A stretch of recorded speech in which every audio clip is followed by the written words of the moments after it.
Sunny. Okay. Ready? Go ahead. Yeah.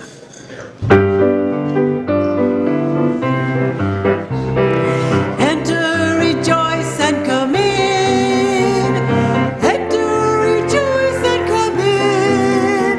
Today will be a joyful day. Enter, rejoice, and come in. Open your ears to the song. Open your ears to the song. Today will be a joyful day. Enter, rejoice, and come in. Open your hearts, everyone. Open your hearts, everyone. Today will be a joy. Enter, rejoice, and come in. Don't be afraid of some change. Don't be afraid of some change. Today will be a joyful day. Enter, rejoice, and come in. Enter, rejoice, and come in. Enter, rejoice, and come in. Today will be a joyful day. Enter, rejoice, and come in.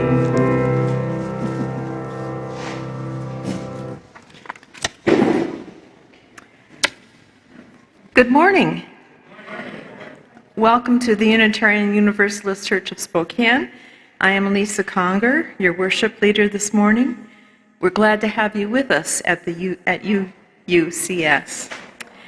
It is a very welcoming congregation, and we appreciate each of you and your unique backgrounds, beliefs, and lifestyles.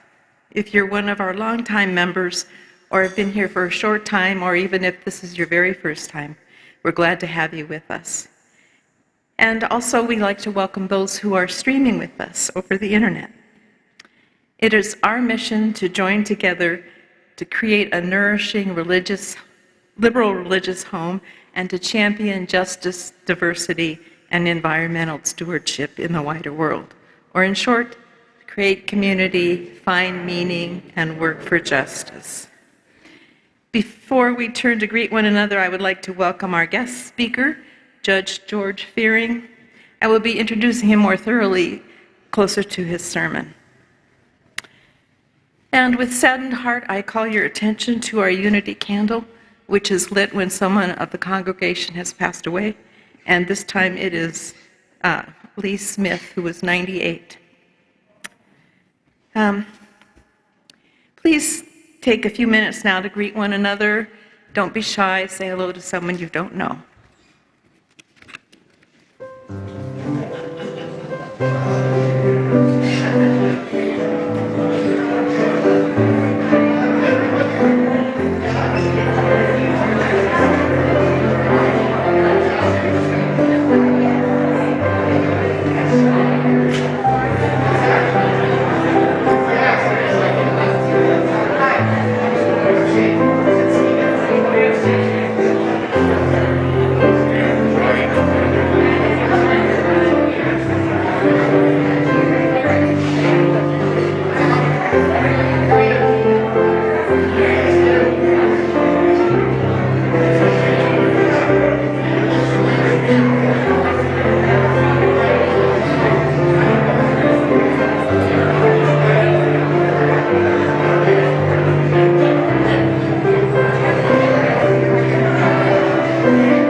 We'll have more time to greet one another over coffee and conversation after the church service.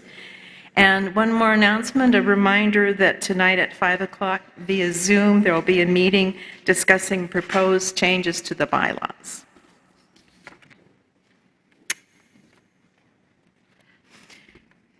We now turn from our informal greeting of one another to formally begin our service by lighting our chalice, the symbol of Unitarian Universalism, the symbol of our unity and solidarity, of our openness and inclusion, of our community and individual uniqueness. May this small flame be our offering of warmth to those who are cold and alone, and a light to those in darkness. May it be a flame that ignites justice in our world and a beacon of hope to those in need. And may it reflect at least a spark of truth wherever truth has been lost, and cast a healthy shadow of doubt where it has been found.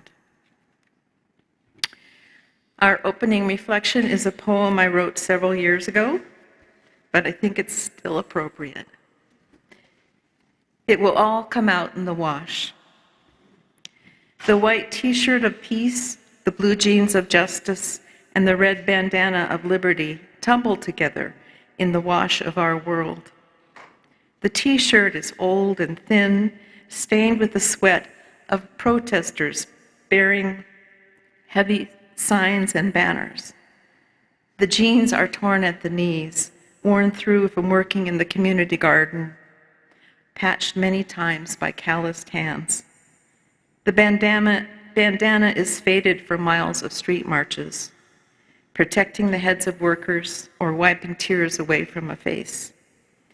These colors are bleeding in the hot water of war and political turmoil, bleached by the media through endless spin cycles of permanent press, the machine gone urgently berserk, control knobs clicking only to the right, while the detergent of false cheer clouds and dims these fabrics of hope.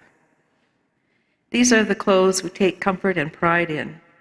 They're holes made holy by our acts and allegiance to ideals. Though they be tattered rags, we are called upon to wear them again and again until they are not simply garments hung out to dry, but prayer flags of truth and transformation.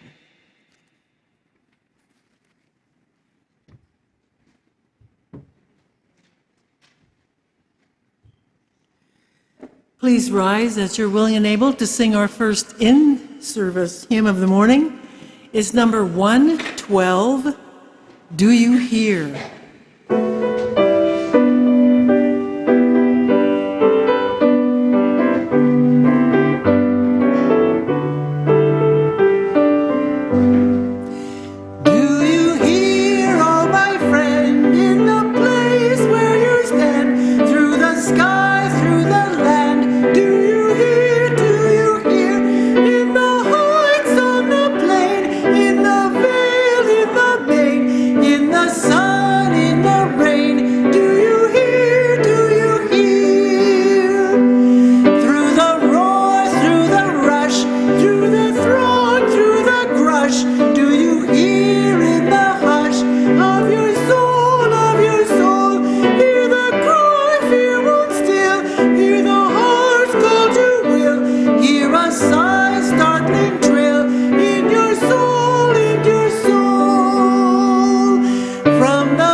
Each time we gather as a congregation, there are always those who are with us in our hearts and minds and who we want to wrap in our love and care. We kindle light this morning for member Mary Lou Lewis, who requests positive thoughts and prayers for her teenage granddaughter Madison, who is undergoing testing for lymphoma. For church member Michelle Caldwell's father, Michael, who passed away on Friday. For longtime member Larry Richards, who has terminal cancer. Larry is now living with friends in New Zealand after spending many years on the island of Aitutaki in the Cook Islands. You can ask me for his email address after the service or call Jean Larson for more information. For longtime member Lee Smith, a great storyteller with a faint Canadian accent who passed away, please hold her family in your hearts. And we light a candle for those caught in the turmoil and violence of the Russian invasion of Ukraine. And on a happier note, Alan Foster, our coffee guru, celebrated a birthday yesterday. So let's sing him a happy birthday. Happy birthday to you. Happy birthday to you. Happy birthday, dear Alan. Happy birthday to you.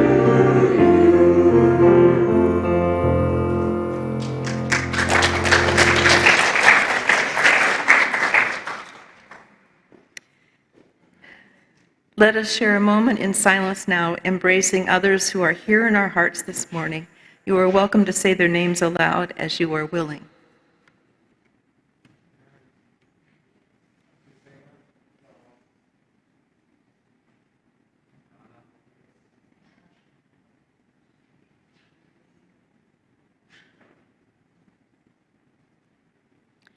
Those named aloud and those remembered in the silence, and all those who are suffering elsewhere in our world this hour, we hold in our community of compassion. We now gratefully give and receive this morning's offering, which sustains this community and its mission to the larger world.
Good morning.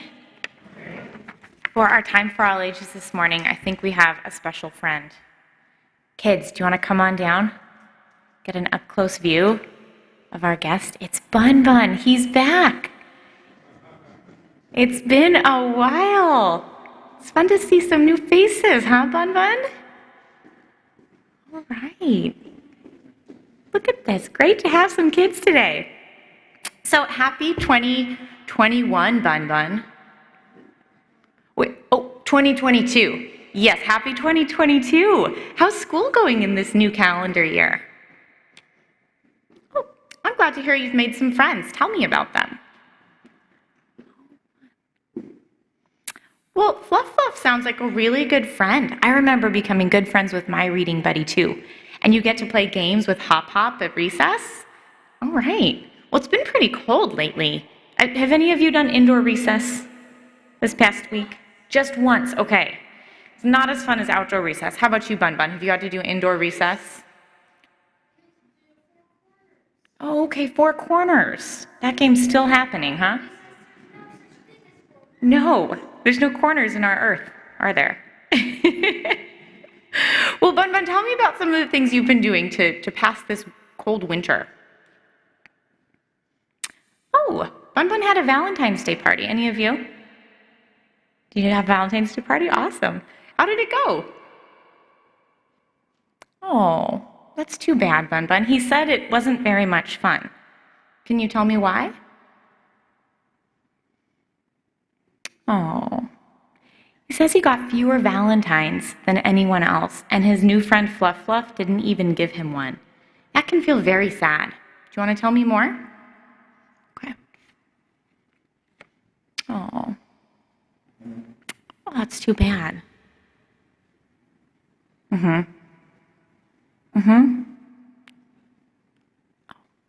I know. Thanks for sharing that with me, Bun Bun. It sounds like your Valentine's Day party ended up being a little bit different than you expected, and that can feel really sad. But remember that love isn't just about cards and candy. I think it's important for all of us to remember that there are so many different ways to show love. Sometimes it can be using your words to tell a friend how much you appreciate them. Sometimes you can help a stranger if they need it. And sometimes you can even listen, kind of like I just did with you, because I love you so much, Bun Bun. I'm glad you could feel my love when we listened to your story today about your Valentine's Day party that ended up being a little bit crummy. Maybe Fluff Fluff or Hop Hop will need your help someday. Maybe you can use those good bunny ears to be a listener or help them if they get hurt. What do you think? Can you help show them love by doing those things? All right, that's good to hear. Well, we sure do love you, Bun Bun, and we'll see you next time, okay? Bye-bye. And now please join me in singing the children out to Children's Chapel.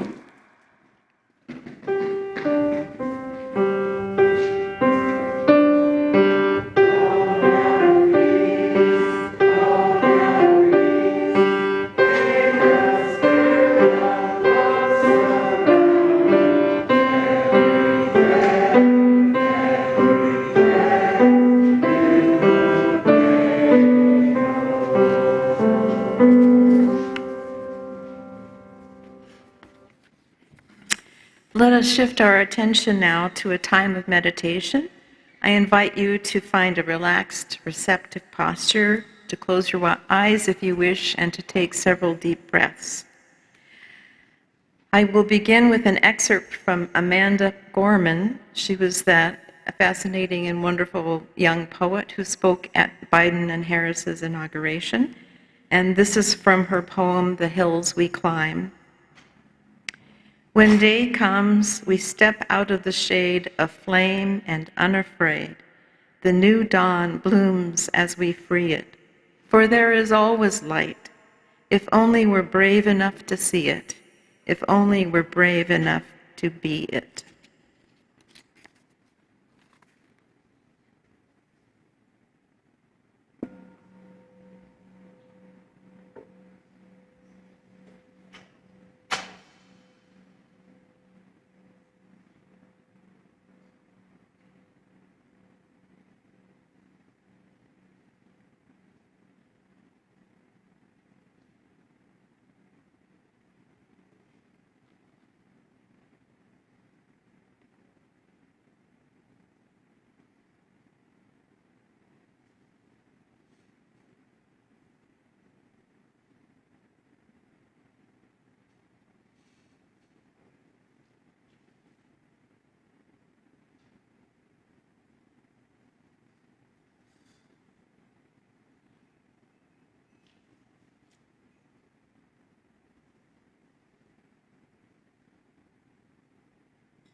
The church was very powerful in the time when the early Christians rejoiced as being deemed worthy to suffer for what they believed. In those days, the church was not merely a thermometer that recorded the ideas and principles of popular opinion. It was a thermostat that transformed the mores of society.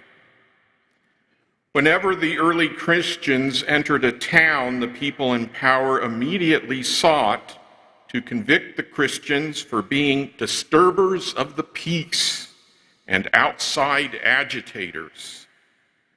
But the Christians pressed on in the conviction that they were a colony of heaven called to obey God rather than man. Small in number, they were big in commitment. Things are different now. So often the contemporary church is a weak, ineffectual voice with an uncertain sound. So often it is an arch defender of the status quo. Far from being disturbed by the presence of the church, the power structure of the average community is consoled by the church's silent and often even vocal sanction of things as they are. If today's church does not recapture the sacrificial spirit of the early church, it will lose its authenticity and be dismissed as an irrelevant social club with no meaning for the 20th century. Martin Luther King Jr., letter from Birmingham Jail, April 1963.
Thank you, that was lovely.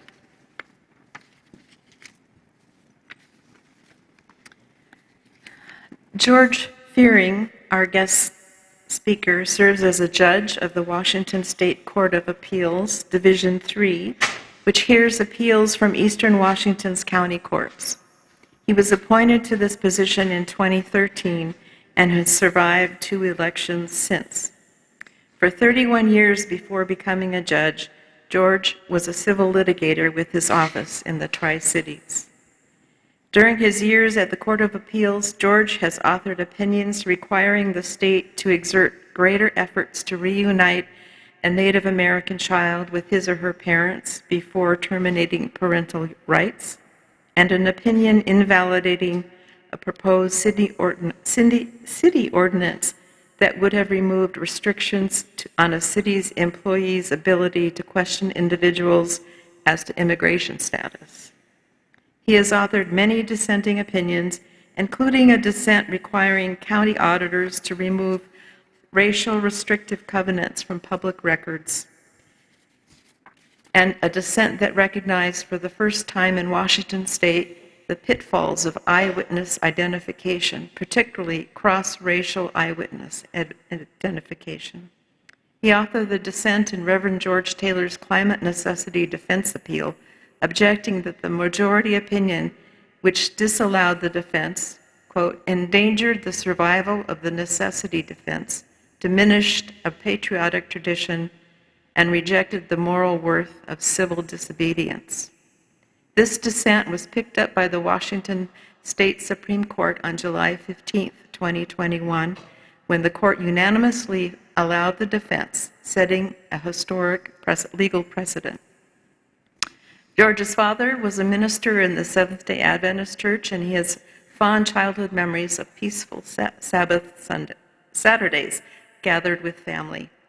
He is a member of the Seventh-day Adventist Church, but enjoys attending our congregation with his wife, Marina Ladich. Let us welcome George Feary.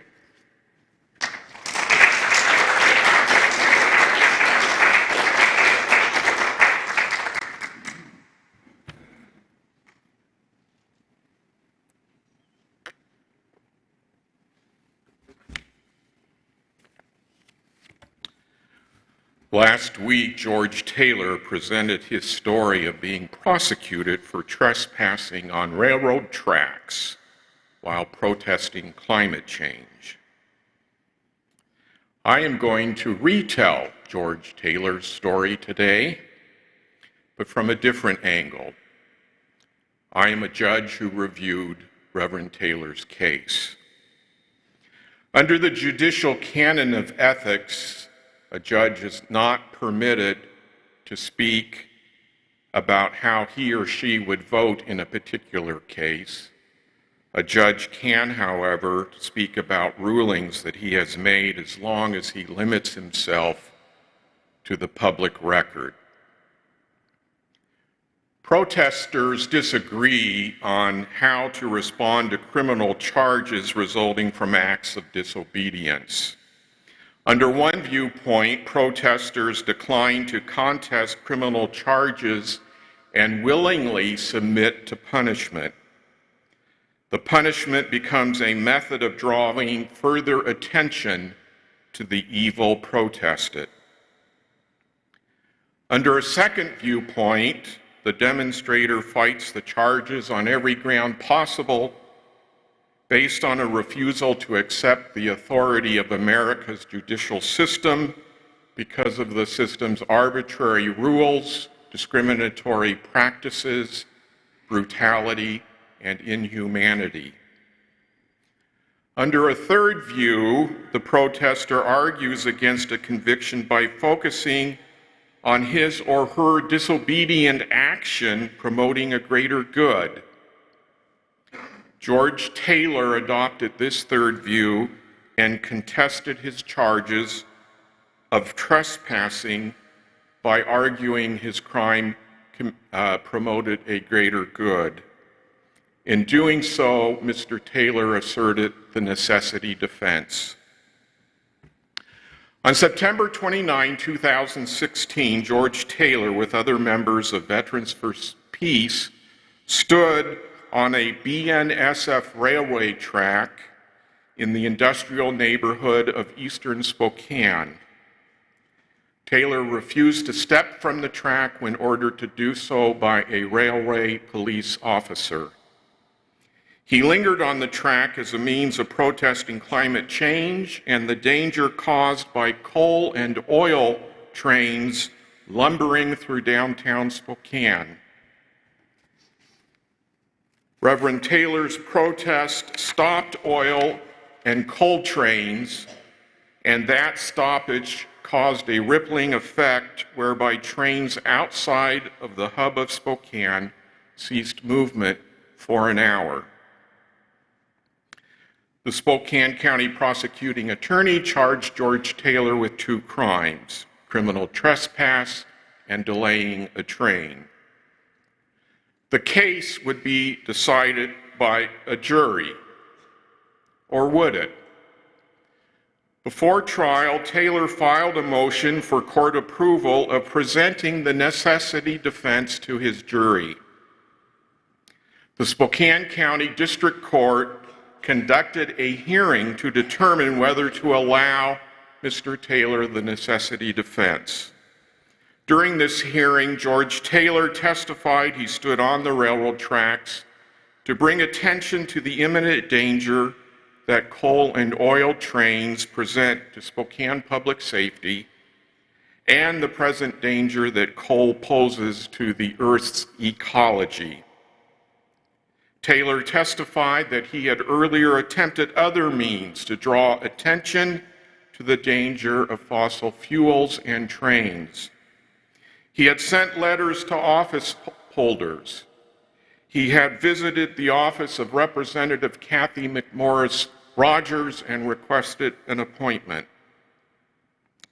Taylor and other environmental advocates had pressured the Spokane City Council to adopt measures precluding the spread of coal dust from coal trains and bolstering the safety of oil tankers. Taylor participated in the Safer Spokane initiative that placed on the city ballot a measure affording city government authority to regulate trains. According to George Taylor, he had exhausted all reasonable methods of trying to promote change, and it was futile. And that is why he stood on the railroad track on September 29, 2016. At the district court hearing, Fred Millar, an expert on industrial chemical transportation, testified to a lack of adequate preparedness to protect public safety in the event of a crude oil derailment, spill, or explosion. Tom Hastings, an expert on nonviolent protest, testified that civil disobedience brings social change, and because of the imminence of climate change and global warming, civil disobedience is essential now. Hastings testified that Reverend Taylor acted in the manner of a quintessential nonviolent civil protester. He acted calmly and peaceably. The district court ruled in favor of George Taylor that he could present the necessity defense during his jury trial.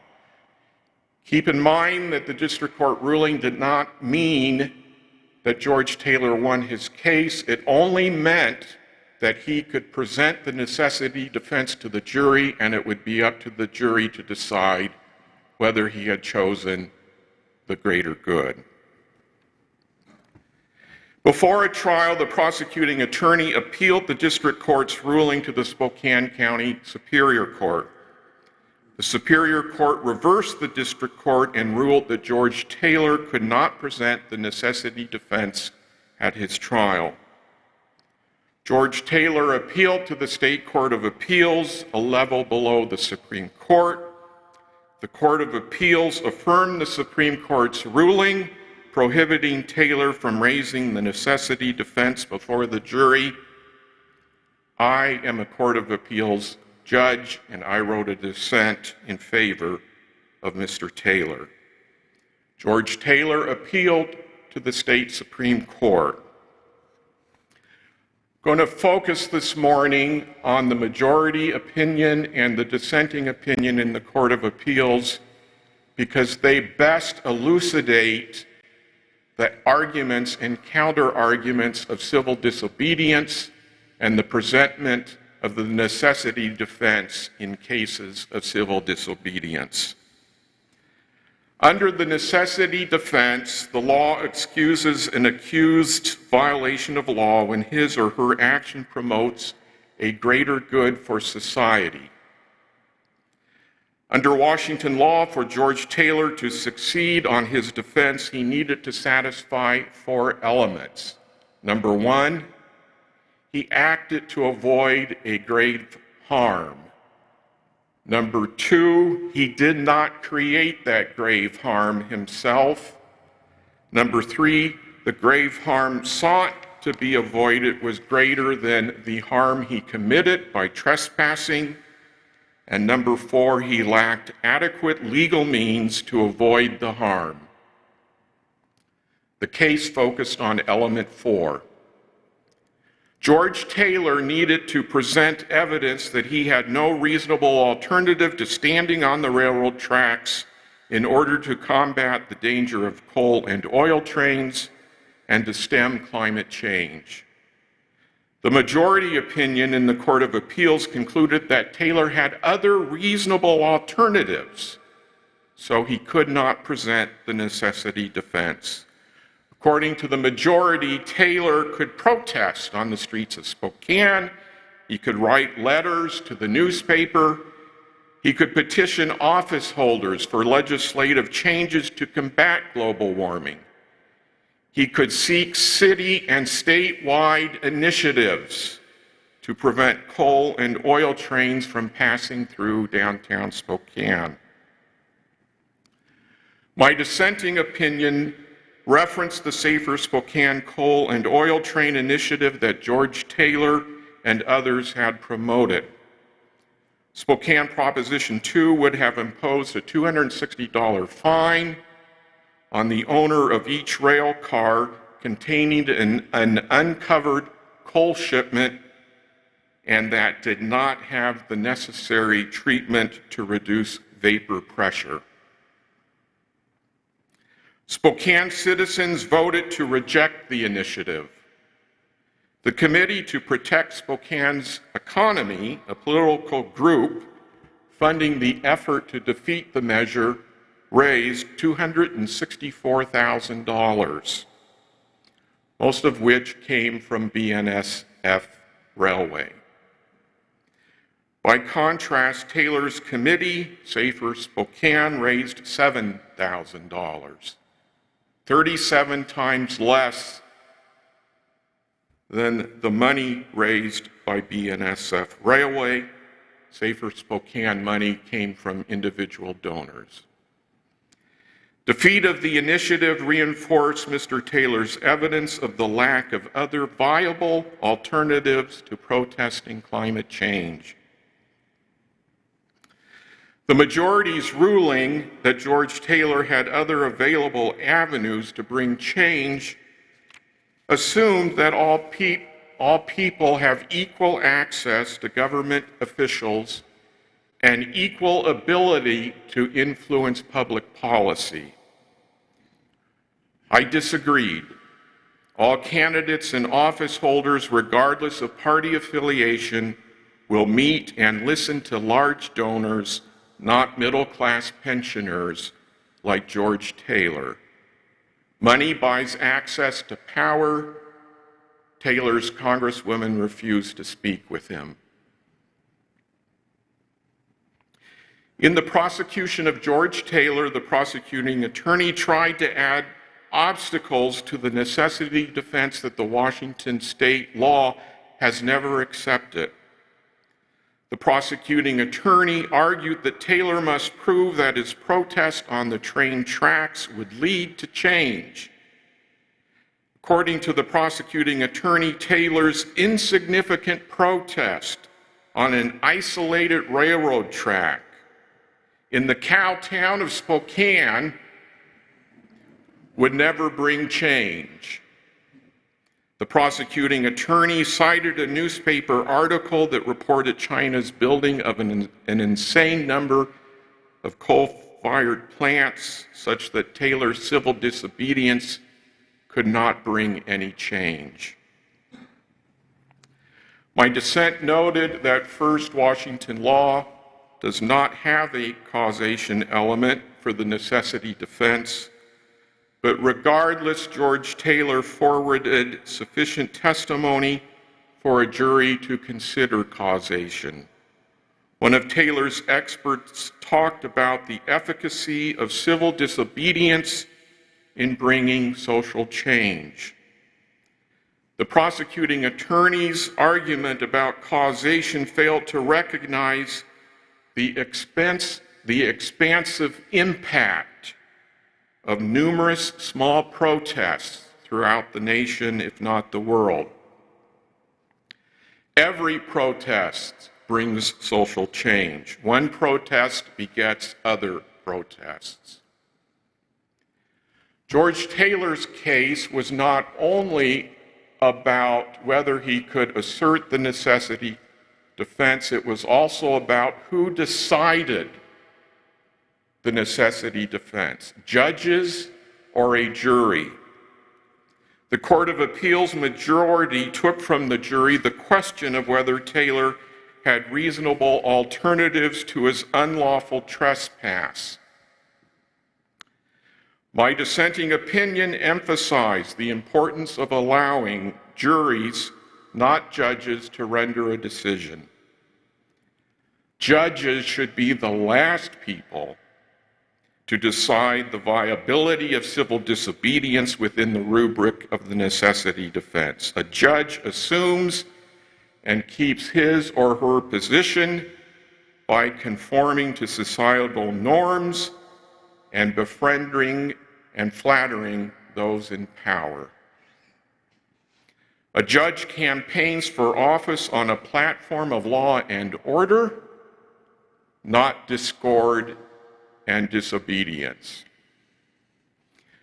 My dissenting opinion noted that the majority's ruling for the first time in Washington state branded all civil disobedience as objectionable and worthy of punishment because, after all, the protester could always write a letter to the editor or go see his congresswoman. The majority thereby ignored the rich American history of honorable law-breaking. Political dissent and protest gave birth to the United States. Revolutionary colonists engaged in civil disobedience over King George III's tariffs when they dumped tea in Boston's harbor. Suffragettes and desegregationists later risked and gave their lives while awakening a nation to their righteous causes through civil disobedience. The Court of Appeals decision would punish African American student protesters arrested and charged with trespassing after sitting at the Greensboro, North Carolina F.W. Woolworth lunch counter. After all, under the majority's view, the students could proselytize the all-white Greensboro City Council to adopt laws outlawing desegregation in public places. The majority's ruling would return a fugitive slave to an angry and avengeful master because the slave or the slave's white co-conspirator could petition the United States Congress to repeal the Fugitive Slave Act. My slave example might be extreme, but George Taylor's case was also extreme. According to the evidence presented by George Taylor in the district court, climate change will wreak global havoc, if not destroy human existence on Earth, unless humankind takes immediate action. The majority opinion in the Court of Appeals preached that civil disobedience would unleash chaos on society. There would be lawlessness.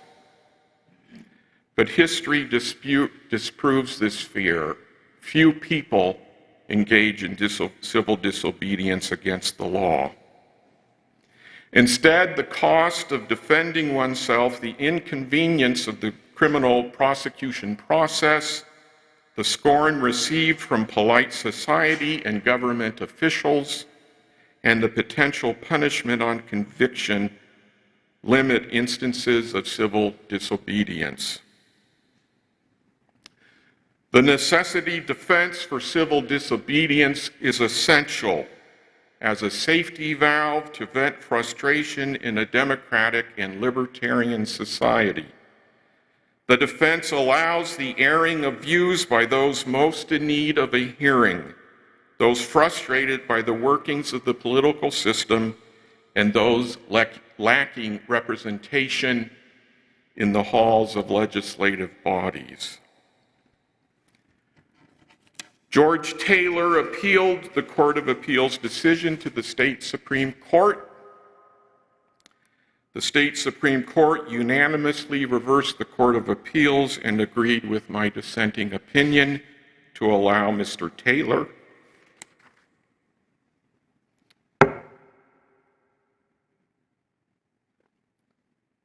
to present his defense to the jury. After the Supreme Court ruling, the prosecuting attorney dismissed the charges.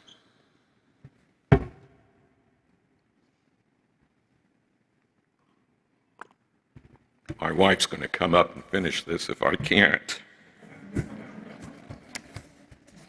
I am a judge, not a politician. My dissenting opinion took no political stand on the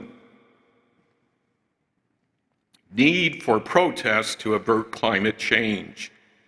My opinion instead addressed whether Reverend Taylor presented sufficient evidence for the jury to decide the validity of his necessity defense. Right-wing protesters, just as left-wing protesters, can use the defense. My dissenting opinion ended, however. John Wycliffe, Jan Hus, Martin Luther, Thomas More, Galileo Galilei, Anne Hutchinson, Roger Williams, Thomas Paine, John Brown, Harriet Tubman, Sad Zalal, Susan B. Anthony, Emily Davison, Emmeline Parkhurst, Dorothy Day, Mohandas Gandhi, Evelyn Thomas Butts, Rosa Parks, Martin Luther King Jr., Nelson Mandela, John Lewis, Stephen Biko, Muhammad Ali, Russell Means, Andrei Sakharov, Alexander Solzhenitsyn, Larry Kramer, Lech Walesa, Václav Havel, Liu Xiaobo, the anonymous rebel in Tiananmen Square, the Estonian singers, and today the anti-war protesters in Moscow and St. Petersburg, along with innumerable lesser-known or anonymous dissidents, constructively influenced history with civil disobedience. For the sake of my grandchildren and great-grandchildren, I pray that one day history will add George Taylor and scores of his co-conspirators, including Nancy and Rusty Nelson, Maeve Aylis, and Dina Romoff, to the roll call of honorable lawbreakers who precipitated political transformation.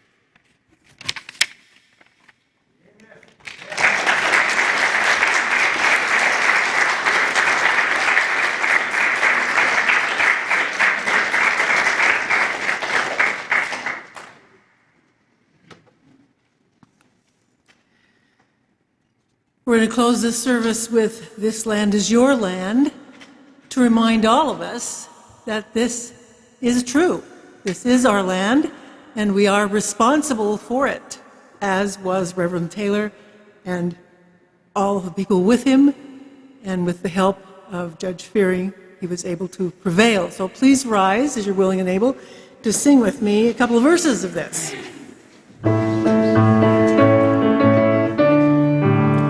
This land is your land, this land is my land, from California to New York Island, from the redwood forests to the Gulf Stream waters.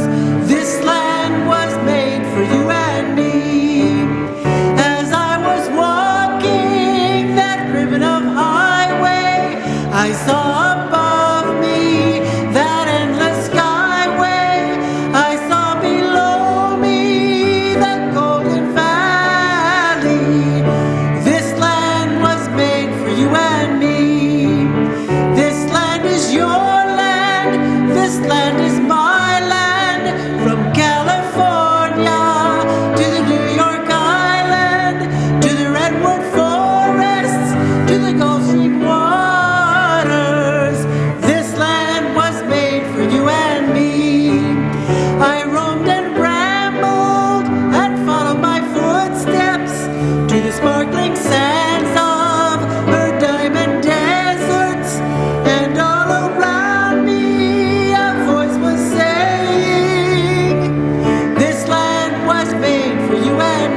Our benediction is from Alma Luez Villanueva. The sacred is not in heaven or far away. It is all around us, and small human rituals can connect us to its presence. This week, may we be particularly aware of this and act accordingly with bravery. Amen. Blessed be. Salam alaikum and shalom.